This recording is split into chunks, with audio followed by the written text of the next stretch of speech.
6월 19일 월요일 큐티 말씀 로마서 11장 13절에서 24절 말씀 살펴보겠습니다. 인자하고 준엄하신 하나님 한번 따라하겠습니다. 인자하시고 준엄하신 하나님. 뭐 이제 주일 새벽 예배 나오신 분들은 알겠지만 지금 이제 사도 바울 안에 계속 해결되지 않는 문제가 있죠. 뭐냐면 유대인들의 구원이잖아요. 자기 동족의 구원. 그러니까 예수님이 유대인이셨잖아요. 육적인 혈통으로는. 근데 결국은 십자가에 못 박아 죽이고 지금 이방인들에게 복음의 빛이 옮겨졌으니까 이게 좀 얼마나 속상하겠어요. 그런 거 있잖아요. 나는 죽도록 고생해서 뭘 쌓아놨는데 그걸 다른 사람들이 누리고 있으면 뭐 그거 얼마나 본전 생각나고 힘들겠어요. 그러니까 사도 바울이 뭐 본전 생각났다 이게 아니라 이 좋은 복음을 자기 민족들은 믿지 않고 이 이방인들에게 전파돼서 믿으니까 얼마나 이게 속이 상하겠어요. 근데 참 저도 이게 왜 하나님이 이렇게 역사하시는지는 하나님의 주권에 있어서 저도 이제 역사의 끝자락에서 판단을 해봐야겠지만 항상 하나님이 오르시니까 유럽에서 결국은 촛대를 옮기셔서 미국으로 옮기시고 미국에서 결국은 또 촛대를 미국이 뭐 촛대가 옮겨졌다고 보기는 어렵지만 또 이렇게 대한민국으로 옮기시고 대한민국에서 또 이렇게 네팔이나 이런 나라로 옮기시고 지금 네팔은 기독교 부흥이 어마어마하게 일어나고 있습니다. 예, 정말로 선교사들의 열매가 참 많이 맺히고 있어요. 아주 급속도로 일어나고 있고 정부 요직들도 기독교인들이 정말 많아져서 힌두교 인도 눈치를 많이 봐야 되는 나라인데 인도가 없으면 살 수 없는 나라인데도 복음의 이런 굳건함들을 잘 지키는 이런 소식들도 들려오고 그러니까 하나님께서 그렇잖아요. 유럽에 그렇게 캐톨릭을 중심으로 뜨겁게 기독교 국가였는데 그것들이 미국으로 이렇게 건너오고 또 미국에서 대한민국 평양으로 이렇게 해서 대한민국으로 건너오고 이것들이 또 네팔과 여러 나라들로 번져가고 왜 하나님께서 이렇게 복음의 촛대들을 이렇게 옮기시는지에 대해서는 역사의 주권자이시고 모든 것을 선하게 판단하시는 하나님의 역사의 끝자락에서 이제 선하심을 판단해 봐야겠지만 어쨌든 유대인들에게서 촛대가 옮겨져서 이방인들에게 갔지요. 그러니까 이방인들 입장에서 얼마나 기쁘고 감사한 일이겠어요. 그렇죠? 어둠 가운데 있는 흑암의 백성들에게 빛이 비쳤으니까. 근데 교만하지 말라는 거예요. 근데 이 얘기를 조금 더 이 당시의 언어로 좀 이야기하면 로마 교회에다 쓴 편지잖아요. 그러면 항상 성경의 배경을 좀 이해하는 게 좀 도움이 됩니다. 그러니까는 로마 교회는 누가 세웠냐면 사도행전에 보면 오순절 은혜를 받은 사람들이 뛰쳐나와서 이 예루살렘과 그 주변에 많은 디아스포라, 그러니까 우리로 얘기하면 재미동포, 제일동포 이런 사람들이 이렇게 많이 귀국을 한 상태였어요. 그들에게 복음을 전했고 그 복음을 듣고 경건한 유대인들이 로마에 들어가서 교회를 세웠어요. 지금 이해가 되시죠? 그러니까 로마 교회는 독특하게 사도들이 세운 게 아니고 고린도 교회는 사도 바울이 세웠죠. 사도들이 세운 게 아니고 로마 교회, 로마가 어때요? 그 당시 뭐 최고의 강대국이고 이미 이스라엘을 지배하고 있는 지배국이잖아요. 우리나라로 얘기하면 일본 같은 데죠. 일본의 동경이 일본 동경, 그러니까 뭐 심장이죠. 거기다가 이 경건한 유대인들이 오순절에 왔다가 복음을 듣고 돌아가서 교회를 세웠는데 이 복음이 너무 탁월하잖아요. 그러니까 이방인들, 로마인들이 많이 들어왔어요. 헬라인들이 들어오면서 그 교회를 세운 유대인들을 결국은 한쪽으로 밀어버렸습니다. 그런 상황이에요. 그런 상황에서 이제 사도 바울이 균형을 잡아주고 있는 거죠. 그래, 유대인들, 이스라엘 백성들이 예수님을 믿지 못해서 결국 이렇게 찍혀 나가는 뿌리가 됐지만 이들이 참 감람나무다. 이들이 실패하지 않았으면 너희가 예수를 믿었겠니? 이들이 실패한 구약 성경이 없으면 너희들이 하나님을 제대로 믿는 것들을 깨달을 수 있었겠니? 그렇게 하면 안 된다라는 관점에서 편지가 강력하게 써 있어서 그렇지 뭐 창감남나무도 아끼시지 않은 하나님께서 하물며 너희 접붙임 받은 돌감남나무를 아끼시겠느냐 이렇게 강력하게 얘기하는 건 로마 교회의 상황을 얘기하시면서 사도 바울이 쓴 편지지 실제로 이면의 얘기는 뭐냐면 쉽게 얘기하면 이 얘기예요.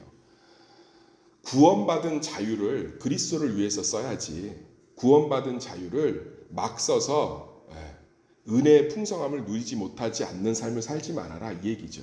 그러니까 하나님께서 유대 구원받은 하나님의 백성들도 저렇게 실패하는데 너희들이 예수 그리스도로 말미암아 온전한 주의 자녀가 됐으니까 그의 은혜의 풍성함 안에서 그 자유와 능력을 가지고 주를 위해서 열심히 또 주님을 알아가는 것에 에너지를 쏟고 열심히 살라는 거예요. 오늘 그 얘기를 하고 있는 거죠. 더 쉽게 예를 들어 드릴게요. 제가 그 탈북민들하고 세터민들하고 대화를 좀 한 일이 있었는데 그분들이 이런 얘기를 하더라고요. 탈북민들이 120만 원인가 140만 원인가 지금 이제 기억은 안 나고 사이에 왔다 갔다 했던 것 같아요. 120만 원의 마법에서 빠져나와야 대한민국에 정착할 수 있다고 하더라고요. 그래서 120만 원의 마법이 뭡니까 이랬더니 탈북민들이 이제 한국에 들어와서 하나만 거치고 정착을 하면 다 기초수급자가 돼요. 재산도 없지 뭐 직장도 없지 하니까. 그럼 국가에서 120만 원 정도가 나오나 봐요.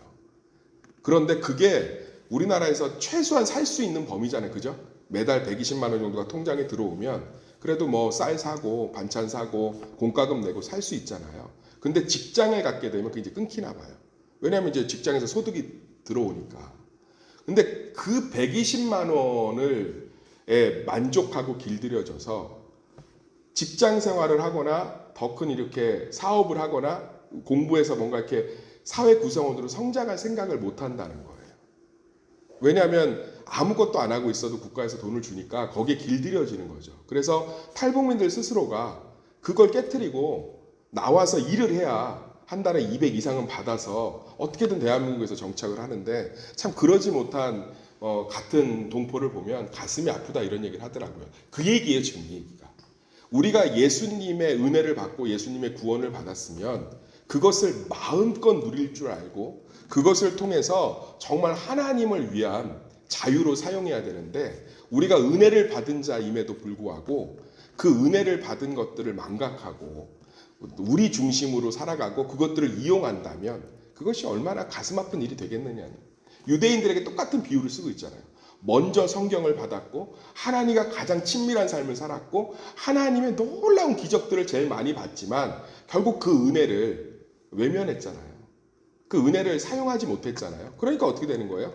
참 감람나무임에도 불구하고 결국은 찍혀서 버리운 나무가 됐잖아요. 그러니까 우리가 무엇을 해야 된다는 거예요? 예수를 믿는 그 은혜 가운데 그 은혜의 풍성함을 위해서 그 자유를 사용해야 되는 거죠. 120만 원 주는 거가 대한민국에 입국한 목적은 아니잖아요.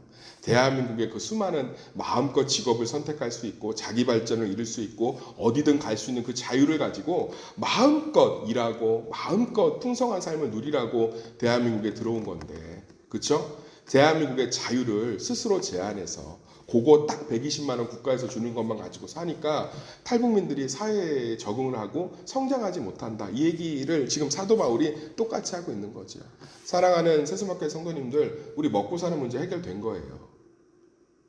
하나님이 예수님이 우리의 만나와 매출하게 되시는 줄 믿습니다. 예수님이 우리의 아버지 되시는 줄 믿습니다. 예수님이 우리의 구원자 되시는 줄 믿습니다. 그러면 그 은혜 가운데 누리라는 거죠. 그렇기 때문에 우리는 떠날 수 있는 거고 그렇기 때문에 우리는 선교지로 갈 수 있는 거고 제가 요즘 이렇게 동료 목사님들이나 선교사님들하고 대화하면 내가 믿음이 얼마나 부족한지 정말 많이 느껴요. 아무것도 없어요. 아무것도 없는데 개척하고 아무것도 없는데 선교 떠나고 아무것도 없는데 그냥 주님의 사역들 감당하고 그런데 그 안에 분명히 어려움도 있지만 하나님께서 책임지시는 것들을 정말 많이 봐요. 사랑하는 세스마교회 성도님들 은혜를 그렇게 누리라는 거죠. 하나님이 주신 자유로 내 마음대로 사는 자유를 삼지 말고 더 하나님을 높이고 하나님이 기쁘신 뜻을 위해서 그 자유를 사용하라는 거죠. 하나님의 말씀과 은혜를 받았지만 결국은 떠나버린 이스라엘의 절차를 밟지 말고 주신 것들을 가지고 더 하나님을 깊이. 제가 참 안타까운 건 120만 원 성도가 너무 많아요. 그냥 구원받고 주일날 교회에 오는 것으로 끝내는 거죠. 하나님의 풍성함, 그 하나님의 기품, 그 하나님과의 온전한 교제를 통한 삶의 온전한 은혜와 평강, 하나님 안에서 주시는 그 풍성한 기도의 응답들, 하나님의 말씀에 사로잡혀서 살아가는 그 놀라운 기쁨, 이런 것들 하나님이 주신 그 풍성함, 그 풍성함을 우리는 누릴 수 있잖아요. 그러면 그것을 사모함으로 마음껏 누리라는 거죠. 사랑하는 세수마켓 성도님들, 천국은 침노하는 자의 것인 줄 믿습니다. 두드리는 자에게 문이 열리고 찾는 자에게 찾아지는 줄 믿습니다. 구하는 자가 받는 줄 믿습니다. 이게 은혜 안에 있는 풍성함이잖아요. 가만히 있는데 입 벌려서 음식 떠넘겨주면 식물인간 되지 능동적이고 정상적인 생활을 할 수 없습니다. 하나님도 마찬가지예요. 이미 다 주었다면 그걸 누리는 건 뭐예요? 우리 몫인 거예요. 오늘 그 얘기를 하고 있는 거죠. 하나님이 이스라엘 백성들에게 다 줬잖아요. 성경 주고, 기적 주고, 선지자 주고, 왕 주고, 예배 주고, 직접 만나 주시고, 구름 기둥으로 불 기둥으로 다 구원해 주시고, 울부짖을 때마다 도와주시고, 몇 번 이스라엘 백성들을 구원하시고, 심판 가운데서도 회복하시고, 근데 결국 누리지 못하고 떠났잖아요. 우리가 자녀들 가운데 이렇게 어렸을 때 맛있는 거 이렇게 차려놓고 장난감 주는데 그거 먹지도 못하고 안 먹고 갖고 놀지 못하면 속상하잖아요. 주는 대로 잘 먹고 뭐라도 하나 사다 주면 재밌게 갖고 놀고 이러면 이쁘지 않습니까? 이미 우리는 하나님의 은혜 가운데 있는 줄 믿습니다. 그 가운데서 좀 자유하셔도 돼요. 그 가운데서 마음껏 누리셔도 됩니다. 그 가운데서 담대도 돼요. 담대하십시오. 하나님 안에서 담대하십시오. 네, 정말로 이 말씀을 로마서 사도 바울의 말씀을 한 번 더 그리스도의 복음적으로 생각하면 이 얘기잖아요. 자기가 그토록 사랑했던 이스라엘 구약 백성들에게서 촛대를 옮겨서 줄 정도로 우리들을 사랑하신 거잖아요. 할렐루야. 그렇다면 우리는 그 은혜의 풍성함들을 마음껏 누리는 자가 되어야 될 줄 믿습니다. 그래서 칼빈이 명확하게 이걸 얘기한 거예요. 하나님이 주신 복음의 자유로 죄 짓는 자유를 사용하지 말고 하나님을 더 깊이 알아가는 자유를 사용해라. 이게 오늘 말씀의 이제 핵심인 거죠. 우리 삶 가운데 하나님의 은혜의 풍성함들을 더 적극적으로 사모하시고 누리시기를 간절히 소망합니다. 우리 성도들은 그런 것들이 있어야 돼요. 세상의 것들을 움켜쥐려는 열정이 있는 것처럼 하나님의 것들을 더 풍성히 누리고자 하는 열망들이 우리 가운데 회복되어서 오늘 사도 바울이 얘기한 것처럼 정말 우리가 두렵고 떨림으로 우리 구원들을 이루어 가시기를 소망합니다. 내가 하나님 가운데서 떨어지면 어떡하지? 하나님 앞에서 버림받으면 어떡하지라는 두렵고 떨림이 아니에요. 하나님이 은혜의 풍성함을 주셨다면 우리는 그것에 대한 맡은 자로서 누려야 된다는 거예요. 두렵고 떨림으로.